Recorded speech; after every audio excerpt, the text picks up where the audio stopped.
আসসালামু আলাইকুম। আবার আমি একটা ভিডিও নিয়ে আপনাদের মাঝে চলে আসলাম।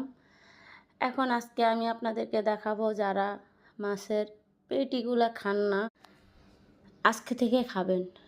মাছের পেটিগুলা দিয়ে কিভাবে একটা রেসিপি বানাই, অনেক মজাদার। তো দেখেন আমি মাছগুলা প্রথমে নিলাম, হলুদ, একটু মরিচ, একটু ধনিয়ার গুঁড়া দিয়ে আমি মাছগুলা মাখাইয়া নিলাম। নিয়ে এখন মাছগুলা আমি একটু ভাজতে শুরু করলাম। একটু অল্প আঁচে রেখে মাছগুলা আস্তে আস্তে ভাজতে হবে, কারণ এখানে আমি ধনিয়া দিছি, মরিচও দিছি, হলুদের গুঁড়া দিছি, এগুলার একটা গন্ধ আছে এগুলা যাওয়ার জন্য। এখন আমি মাছটাকে ভাজা শেষ, উল্টিয়ে পাল্টিয়ে এখন আমি প্লেটে মাছটা নিয়ে নিলাম। মাছটা নেওয়ার পরে একটু ঠান্ডা হবে। এখন আমি এখানে একটা পেঁয়াজ নিলাম।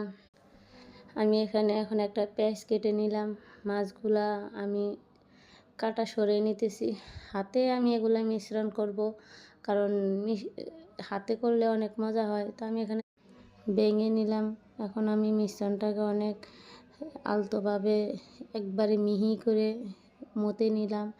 এখন আমি এখানে একটু সরিষার তেল দিয়ে দিব। সরিষার তেলটা দিয়ে আমি এখানে ভালোভাবে আবার মিশ্রণটা মাখাই নিব। মাখাই নেওয়ার পরে আমার ভর্তাটা রেডি, টানটানান। এখন আমি আপনাদেরকে খেয়ে আসলে ভর্তাটা অনেক টেস্ট হয়েছে। আল্লাহ হাফেজ, আসসালামু আলাইকুম। আজকের মতো এখানেই।